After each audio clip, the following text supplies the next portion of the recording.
तो हम फिर से लेकर आ चुके हैं आप लोगों के लिए शाम की सभी ताज़ा और बड़ी खबरें। एक एक कर आपको सारी खबरों की जानकारी देंगे आज देश दुनिया में क्या कुछ हो रहा है। दरअसल दोस्तों, सबसे पहली जो बिग ब्रेकिंग न्यूज़ आ रही, तीनों कृषि कानून को लेकर राकेश टिकैत का बड़ा ऐलान।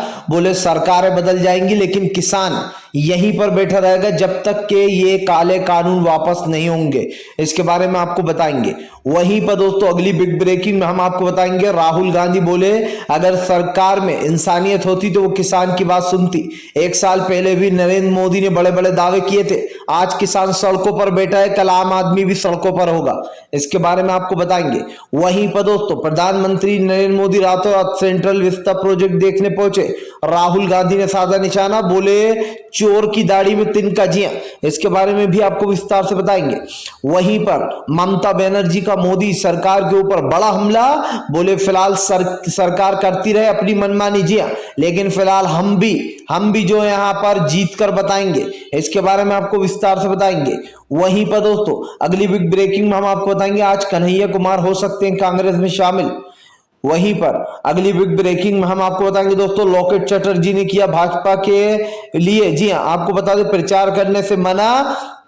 तो कुणाल घोष ने शुक्रिया अदा किया, टीएमसी के कुणाल घोष ने। बोले फिलहाल आपने प्रचार ना कर हमारा बहुत बड़ा साथ दिया, जी हाँ इसके आभारी रहेंगे। इसके बारे में भी आपको विस्तार से बताएंगे।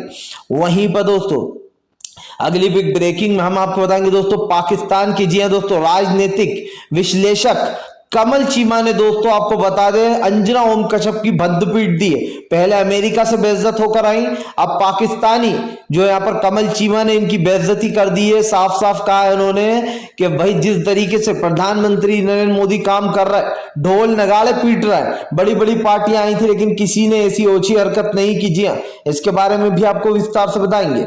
वहीं पर दोस्तों अगली बिग ब्रेकिंग में हम आपको बताएंगे दोस्तों, शाहीन बाग में फिर से एक बार होगा प्रदर्शन। जी दरअसल दोस्तों मौलाना कलीम के बाद अब आपको बता दें हाफिज इदरीस को भी गिरफ्तार कर लिया गया, जिसके बाद सोशल मीडिया पर तो बवाल मचा ही, लेकिन अब एक बार फिर से शाहीन बाग में आवाजें उठनी शुरू हो गई हैं। इसके बारे में भी आपको विस्तार से बताएंगे। वहीं पर मायावती का केंद्र सरकार पर बड़ा हमला। बोले फिलहाल किसानों का दुख तकलीफ इस सरकार को दिखाई नहीं दे रही है, जी निर्लज सरकार। इसके बारे में भी आपको विस्तार से बताएंगे। वहीं पर अखिलेश यादव बोले अगर जो सरकार किसानों के साथ नहीं वो किसी का भी साथ नहीं दे सकती। जी हाँ इसके बारे में भी आपको विस्तार से बताएंगे। वहीं पर अगली बिग ब्रेकिंग में हम आपको बताएंगे दोस्तों, जी हाँ यूपी चुनाव को लेकर भारतीय जनता पार्टी के खिलाफ किसानों ने खोला मोर्चा। बोले एक वोट नहीं मिलने देंगे। इसके बारे में भी आपको विस्तार से बताएंगे। वहीं पर पंजाब सरकार के बड़े ऐलान, किसानों को मिलेगी राहत। जी हाँ दोस्तों, चन्नी ने आते ही बड़े ऐलान कर दिए। इसके बारे में भी आपको विस्तार से बताएंगे। तो सारी खबरें एक एक कर देंगे।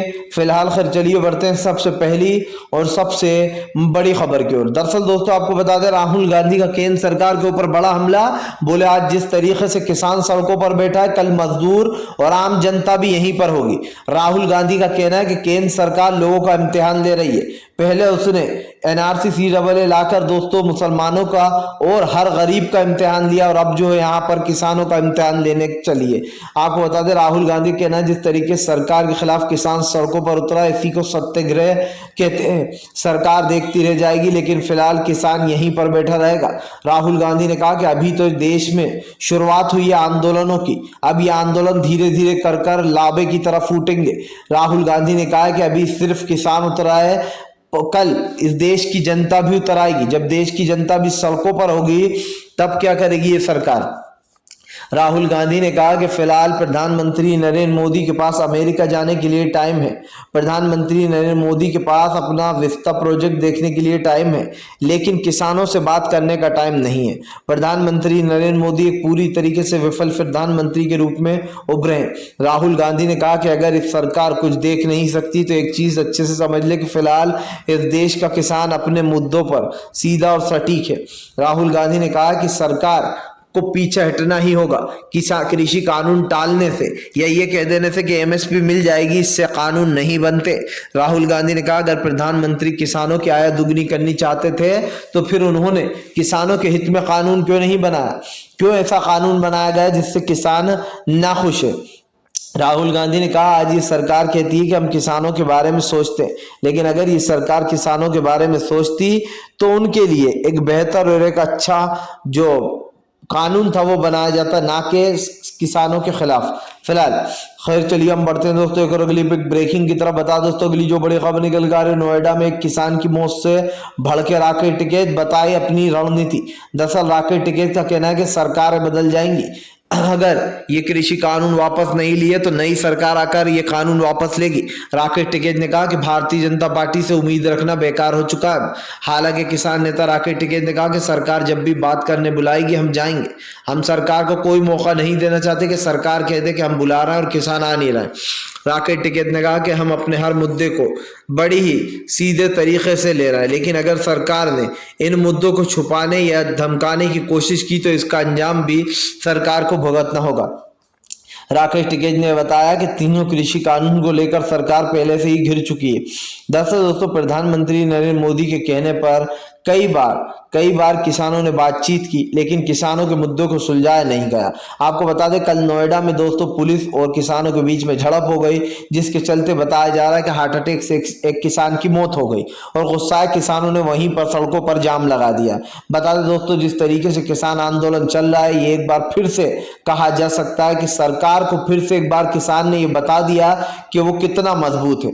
दोस्तों अगर बात की जाए कृषि कानूनों की तो लगभग इसको 10 महीने से ज्यादा हो चुके लाए हुए।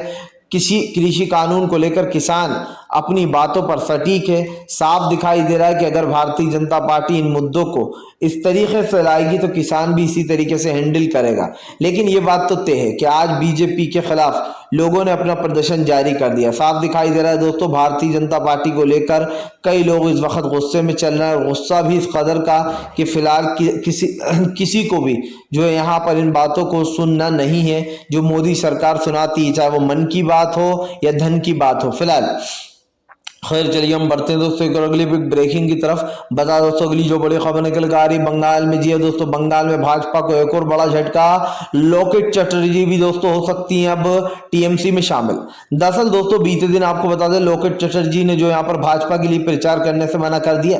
कुणाल घोष की मानी जाए दोस्तों तो कुणाल घोष ने लोकेट चटर्जी को धन्यवाद बोला है। उनका कहना है जिस तरीके से आपने बीजेपी में रहकर बीजेपी को प्रचार के लिए मना किया ये सच में काबिल तारीफ है और इसका हम आपको धन्यवाद करते हैं। आपको बता दें लोकेट चटर्जी ने दोस्तों साफ मना कर दिया भाजपा से कि वो बीजेपी के लिए प्रचार नहीं करेंगे। उधर दूसरी तरफ भाजपा में भगदड़ मच गई क्योंकि एक बार फिर से ये बात निकलकर सामने आ गई है कि बीजेपी जो है वो नफरत की राजनीति करती है। नफरत की राजनीति से मेरा मतलब आप समझिए दोस्तों बीजेपी इस वक्त जो बताने की कोशिश कर रही है, जो समझाने की कोशिश कर रही है वो बीजेपी पर ही भारी पड़ रहा है। क्योंकि हमने और आपने देखा कि बीजेपी ने कई बार ये चीजें करने की कोशिश की है कि वो किसी तरीके से अपनी सत्ता को बचा ले। लेकिन दोस्तों ये देखिए आप कि आज बंगाल में बीजेपी का साथ उनके बीजेपी के लोग ही छोड़ना है। जिस तरीके से लोकेट चटर्जी ने साफ साफ मना कर दिया बीजेपी को कि वो आने वाले समय में कोई प्रचार वगैरह नहीं करेंगी, इससे ये साबित होता है कि भारतीय जनता पार्टी को बड़ा झटका लग गया है। क्योंकि दोस्तों इस वक्त हर कोई बीजेपी का साथ छोड़ता हुआ नजर आ रहा है। बीजेपी कितनी कोशिश कर ले लेकिन इस बार वो सत्ता में रहना उसके लिए मुश्किल हो चुका है।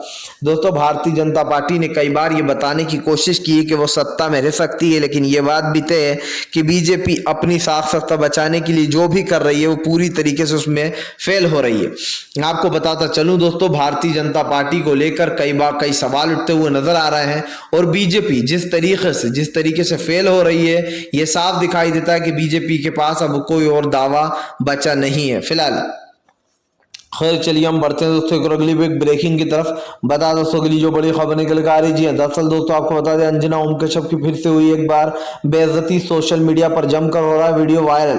दरअसल दोस्तों आपको बता दें कि राजनीतिक विश्लेषक, जी हाँ, पाकिस्तान के राजनीतिक विश्लेषक कमल चीमा जो है दोस्तों अब उन्होंने अंजना ओम कश्यप की धज्जियां उड़ा दी हैं। आपको बता दें राजनीतिक विश्लेषक कमल चीमा से जब अंजना ओम कश्यप ने कहा कि आपके इमरान जो प्रधानमंत्री है बार बार रोने क्यों लगते हैं हर बात पे, कभी जो है जम्मू कश्मीर पे, कभी चीन पर। तो सुनिए दोस्तों कमल चीमा ने क्या कहा। कमल चीमा ने कहा कि आप लोगों को शर्म नहीं आती है, बीजेपी और आरएसएस की सोच दिखाई देती है, इनको बिल्कुल भी शर्म नहीं आती है कि किस तरीके से वहां जाकर ढोल नगाड़े बजा रहे थे। ऐसा आखिर क्या कर दिया प्रधानमंत्री ने जो वहां पर ढोल नगाड़े बजाने लगे। इससे दिखाई देता है कि आप लोगों की फितरत क्या है और कितने टुच्चे लोग हो आप लोग बीजेपी वाले। दोस्तों ये बात तो खैर मानना पड़ेगी कि बीजेपी बिना किसी चीजों के ढोल नगाड़े बजाने लगती है। आप एक चीज को याद रखिए दोस्तों, इस वक्त चीन हमारे ऊपर हावी होता जा रहा है, लेकिन प्रधानमंत्री नरेंद्र मोदी चीन के मुद्दे को भुलवा रहा है। आप देखिए चीन का मुद्दा इस वक्त हमारे देश के लिए सबसे बड़ा मुद्दा था, लेकिन चीन लगातार लद्दाख की सीमाओं पर कब्जा करता जा रहा है, उधर प्रधानमंत्री आराम से बैठे हुए हैं। इधर अगर बात की जाए दोस्तों तो यहां पर कमल चीमा ने साफ कह दिया कि आपके प्रधानमंत्री एक नंबर के जो यहां पर दिखावेबाज। जी हाँ, किस बात के ढोल नगाड़े पीटे जा रहे हैं। आप अभी तक पाकिस्तान के सामने ही हो और अगले 100 साल भी सिर्फ आपका मुकाबला हमसे ही है, पाकिस्तान से। चीन के तो आप नजदीक भी नहीं पहुंचे हो। जी हाँ दोस्तों, अब चीन का ताना सोचिए दोस्तों, पाकिस्तान भी मानने लगा क्योंकि प्रधानमंत्री चीन से डर गए। चीन हमारी जगहों को घेर के बैठा हुआ है और हमारे देश का प्रधानमंत्री हथियार डाल के बैठा हुआ है। यानी कि एक तो यह कि आपने हमारे फौजी भाइयों पर यकीन नहीं किया, दूसरा यह कि आपने चीन के सामने 56 इंच का सीना टेक दिया। यह साफ दिखाई देता है दोस्तों कि भारतीय जनता पार्टी की करारी हार है और बीजेपी के चलते चीन हम पर हावी होता जा रहा है। आने वाले समय में दोस्तों अगर चीन हमारी सीमाओं में घुसता है तो ये समझ लीजिएगा कि इसकी जिम्मेदार भारतीय जनता पार्टी और नरेंद्र मोदी है, क्योंकि जब भी चीन के आप देखिए ना सिर्फ पाकिस्तान के राजनीतिक विश्लेषक कमल चीमा ने यह सवाल किया, बल्कि उन्होंने ये ताना भी मारा कि अगले 100 साल तक पाकिस्तान से ही आपका मुकाबला है। जी हाँ, चीन के तो आप पास भी नहीं फटक सकते हो, ये एक तरीके से उन्होंने ताना दे दिया। अब सोचिए यही बात सुब्रमण्यम स्वामी ने कही थी, जबकि वो बीजेपी के ही नेता हैं और कद्दावर नेता है। सुब्रमण्यम स्वामी ने कहा था कि प्रधानमंत्री नरेंद्र मोदी अमेरिका चले गए, ढोल नगाड़े पीट रहे हैं बेशर्मों की तरह इनके बीजेपी के लोग, लेकिन एक भी बार इन्होंने अमेरिका जाकर ना ही चीन का मुद्दा उठाया ना ही पाकिस्तान का नाम लिया। सोचिए, ये है दोस्तों भारतीय जनता पार्टी की असलियत। फिलहाल खैर चलिए हम बढ़ते हैं दोस्तों एक और अगली ब्रेकिंग की तरफ। बता दोस्तों अगली जो बड़ी खबर निकल कर आ रही है, आज कन्हैया कुमार दोस्तों हो सकते हैं कांग्रेस में शामिल। जी हाँ, आपको बता दोस्तों राहुल गांधी दिलाएंगे सदस्यता। दरअसल दोस्तों आपको बता दें कन्हैया कुमार और जिग्नेश इन दोनों का नाम सामने आ रहा था। अब बताया जा रहा है कि आज हो सकता है कन्हैया कुमार पार्टी में कांग्रेस में शामिल हो जाएं। इसी के साथ साथ दोस्तों आपको बता दें कि राहुल गांधी ने कन्हैया कुमार को जानबूझकर चुना है क्योंकि युवा चेहरों के लिए कन्हैया कुमार एकदम परफेक्ट है। कन्हैया कुमार और आपको बता दें दोस्तों जिस तरीके से कन्हैया कुमार की जो भी एक फैन फॉलोइंग है उसको देखते हुए जिग्नेश और कन्हैया को चुना गया है। अब देखना यह है कि क्या युवा चेहराओं में कन्हैया एक जबरदस्त तरीके से एक वो कह सकते हैं ना कि एक आग फूंक दी जाती है, एक बेसिकली लोगों को मोटिव दिया जाता है।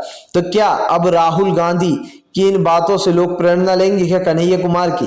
क्या लोगों में जो उत्साह जागेगी कन्हैया को देखकर? तो देखना यही है कि कांग्रेस के लिए कितने जोरदार साबित होने वाले हैं कन्हैया कुमार, क्योंकि दोस्तों इस वक्त युवा चेहरा जो है वो कन्हैया के साथ है।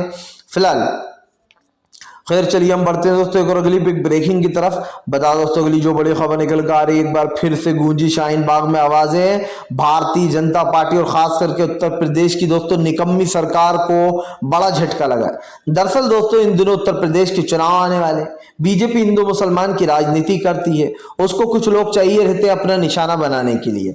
दोस्तों आपको बता दें पहले तो जो है यहाँ पर मौलाना कलीम साहब को गिरफ्तार कर लिया गया और यूपी की टुच्ची पुलिस ने और टुच्चे दोस्तों आपको बता दें सरकार का यह कहना था कि मौलाना कलीम को जो है बाहर से फंडिंग मिल रही है धर्मांतर के लिए, यानी कि हिंदू से मुसलमानों में कन्वर्ट करने के लिए, धर्मांतर करने के लिए मौलाना कलीम को बाहर से फंडिंग मिल रही है। लेकिन दोस्तों अभी तक योगी सरकार ने और योगी सरकार की पुलिस ने कोई भी एक ऐसा पुख्ता सबूत नहीं दिया जिससे कि वो ये साबित कर सके कि देखिए भैया हमारे पास ये सबूत है कि मौलाना कलीम जो है वो धर्मांतर कराते थे। अब दोस्तों मौलाना कलीम की ही बात नहीं है, मौलाना कलीम के बाद कल उनके भाई, जी हाँ जिनको उनका भाई कहा जाता है, हाफिज इदरीस को भी जो है कल गिरफ्तार कर लिया गया। यानी कि दोस्तों अब जो मौलाना कलीम से जुड़े हुए लोग हैं अब उनको भी एक एक करके उठाया जा रहा है। आप देखिए पहले मौलाना कलीम को उठाया गया, उसके बाद अब हाफिज इदरीस को उठा लिया गया और ये कहा जा रहा है कि ये दोनों जो है यहाँ पर धर्मांतर के मामले में जुड़े हुए हैं। जबकि दोस्तों योगी सरकार से जब कानून की बात की, जब इनकी पुलिस से सबूत के बारे में पूछा तो इनको के पास कोई सबूत ही नहीं है। दोस्तों बताया जा रहा है कि फिलहाल भारतीय जनता पार्टी और इसकी पुलिस, यूपी पुलिस सबूत जुटाने में लगी है, लेकिन इनको मौलाना कलीम के खिलाफ कोई सबूत नहीं मिल पा रहा है। अच्छा दोस्तों, हैरान करने वाली बात इसमें एक ये है कि अभी कुछ दिन पहले ही, कम से कम 20-25 दिन पहले मौलाना कलीम से आरएसएस के मोहन भागवत ने मुलाकात की है।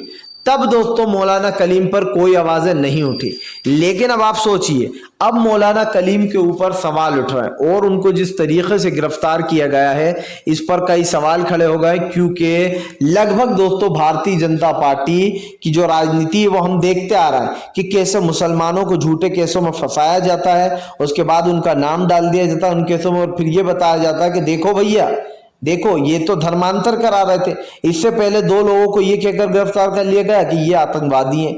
जब उनकी तफ्तीश हुई दोस्तों तो पता चला दिल्ली सेल द्वारा कि भैया ये कोई आतंकवादी वगैरह नहीं है, ये आम आदमी थे। अब ये साफ दिखाई दे रहा है कि सरकार किस तरीके से दोस्तों फंसती हुई नजर आ रही है, क्योंकि इस वक्त शाहीन बाग में जो आवाजें हैं वो तेज हो चुकी हैं।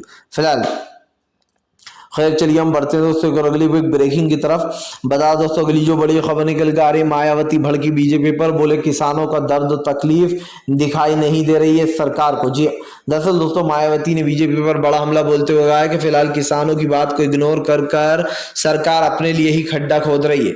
मायावती ने बताया कि ये सरकार किसी के हित में नहीं है, न देश के हित में है, ना ही किसानों के हित में। जिस तरीके से किसानों को लगातार परेशान किया जा रहा है, जिस तरीके से किसानों को परेशान करने की कोशिश की जा रही है दोस्तों, इसको लेकर अब सीधी बीजेपी घिर गई है। आपको बताता चलूं दोस्तों भारतीय जनता पार्टी के ऊपर कई सवाल खड़े हो गए हैं, क्योंकि बीजेपी ने कई बार ये करने की कोशिश की है कि वो किसी तरीके से सत्ता को संभाल ले, लेकिन दोस्तों किसान ने इनका बेड़ा गर्क कर रखा है। साफ दिखाई दे रहा है कि किसानों की ताकत के आगे भारतीय जनता पार्टी पूरी तरीके से फेल हो चुकी है। क्योंकि दोस्तों अगर देखा जाए तो किसानों के पास कोई मुद्दे हैं नहीं। किसानों से अगर बात की जाए तो किसान के पास मुद्दा ही क्या है, सिर्फ अपनी बातें बताने के अलावा और कोई मुद्दा इनके पास है ही नहीं। फिलहाल खैर चलिए हम बढ़ते हैं दोस्तों अगली ब्रेकिंग की तरफ। बता दोस्तों अगली जो बड़ी खबर निकल कर आ रही, जी हाँ दरअसल दोस्तों आपको बता दें अब भारतीय जनता पार्टी को एक और बड़ा झटका, पंजाब किसानों ने खोला मोर्चा। दरअसल दोस्तों पंजाब की सरकार ने किसानों के लिए बड़ा फायदे के अब ऐलान कर दिया। बताया जा रहा है एक बिल पारित किया गया है जिसमें कृषि कानूनों को लेकर और खास कर दोस्तों आपको बता दें फसलों को लेकर इस कानून में बड़ा ऐलान किया गया। दरअसल चन्नी ने आते ही एक्शन शुरू कर दिया। बताया जा रहा है भारतीय जनता पार्टी को बड़ा झटका लगने वाला। याद कीजिए दोस्तों सबसे पहले पंजाब की सरकार ने ही गन्ने का रेट बढ़ा दिया था किसानों के कहने पर, और भारतीय जनता पार्टी उसको फॉलो करते हुए उनकी नकल करने पहुंचे थे योगी आदित्यनाथ। लेकिन ये साफ हो चुका है कि फिलहाल इस वक्त बीजेपी का वंटा ढाल हो चुका है, बीजेपी के पास कोई मुद्दे बचे नहीं है और बीजेपी दोस्तों अब पूरी तरीके से फेल होने की कगार पर आ गई है। फिलहाल खैर चलिए हम बढ़ते हैं दोस्तों एक अगली ब्रेकिंग की तरफ। बता दोस्तों अगली जो बड़ी खबर निकल कर आ रही, जी हाँ दरअसल दोस्तों आपको बता दें अखिलेश यादव का योगी आदित्यनाथ के ऊपर बड़ा हमला। बोले फिलहाल सरकार ने उत्तर प्रदेश की जनता को धोखा दिया। जी हाँ दरअसल अखिलेश यादव का कहना है कि फिलहाल भारतीय जनता पार्टी सिर्फ अपना विकास तस्वीरों में ही दिखा सकती है, क्योंकि वहां पर चोरी कर सकती है, लेकिन जब असलियत में उत्तर प्रदेश में विकास दिखाने की बात आएगी तो भारतीय जनता पार्टी भाग जाएगी। अखिलेश यादव का कहना है कि पहले सीएम योगी आदित्यनाथ ये बताएं कि फिलहाल उन्होंने उत्तर प्रदेश में इन 4 सालों में क्या विकास किया। जो हमने चीजें की थी वही गिनवाते रहते, फ्लाईओवर भी हम बनवा रहे थे, उस फ्लाईओवर को बार बार गिनवाया जाता है। अखिलेश यादव ने कहा कि विकास के नाम पर भारतीय जनता पार्टी ने 0 बटा सन्नाटा दिया। आपको बताता चलूं दोस्तों इस वक्त विकास के नाम पर 0 बटा सन्नाटा देकर भारतीय जनता पार्टी फंस चुकी है, क्योंकि खास कर उत्तर प्रदेश में माना जा रहा है कि फिलहाल भारतीय जनता पार्टी को बड़ा झटका लगने वाला है, क्योंकि दोस्तों उत्तर प्रदेश के जो चुनाव हैं इस वक्त बीजेपी के लिए मुसीबत बनते जा रहा है। उत्तर प्रदेश के चुनाव को लेकर दोस्तों आपको बता दें जो सरकार है वो पहले से ही फंस चुकी है। फिलहाल खैर चलिए हम बढ़ते हैं दोस्तों एक और अगली ब्रेकिंग की तरफ। बता दोस्तों अगली जो बड़ी खबर निकल कर आ रही, सेंट्रल विस्ता प्रोजेक्ट को लेकर घिरी भारतीय जनता पार्टी। राहुल गांधी ने कहा कि अंधेरे में प्रधानमंत्री क्या ढूंढने गए थे। दरअसल दोस्तों रातों रात सेंट्रल विस्ता प्रोजेक्ट देखने चले गए थे प्रधानमंत्री, जिसके बाद सोशल मीडिया पर तो वो ट्रोल हुए ही हुए, लेकिन अब कांग्रेस ने भी सवाल उठा दिए कि फिलहाल चोरी छुपे सेंट्रल विस्ता देखने का टाइम है, लेकिन किसानों से मिलने का टाइम नहीं है। फिलहाल अगर आप भी शांतिपूर्ण ढंग से पीएम की इन सभी गलत नीतियों का दिल से विरोध करते हो और आप मानते हो कि ये सरकार सिर्फ एक तानाशाह सरकार, इसको तत्काल में अपना इस्तीफा दे देना चाहिए, तो इस वीडियो को ज्यादा से ज्यादा शेयर कीजिए, लाइक कीजिए, और अगर आप हमारे चैनल पर पहली बार आए तो सब्सक्राइब जरूर कीजिए।